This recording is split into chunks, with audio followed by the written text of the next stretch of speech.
Александр Твардовский. Рассказ танкиста. Был трудный бой, все нынче спросонку, и только не могу себе простить. Из тысяч лиц узнал бы я мальчонку, а как зовут, забыл его спросить.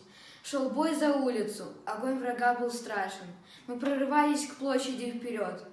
А он гвоздит, не выглянуть из башен, и черт его поймет, откуда бьет. Тут угадай-ка, за каким домишкой он примостился, столько всяких дыр. И тут к машине подбежал парнишка. Товарищ командир, я знаю, где их пушка, я разведал. Я подползал, они вон там, в саду.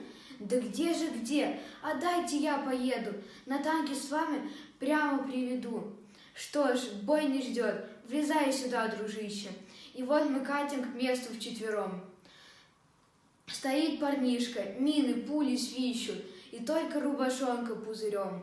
Подъехали вот здесь и с разворота заходим в тыл и полный газ даем. И эту пушку заодно с расчетом мы вмяли в рыхлый жирный чернозем.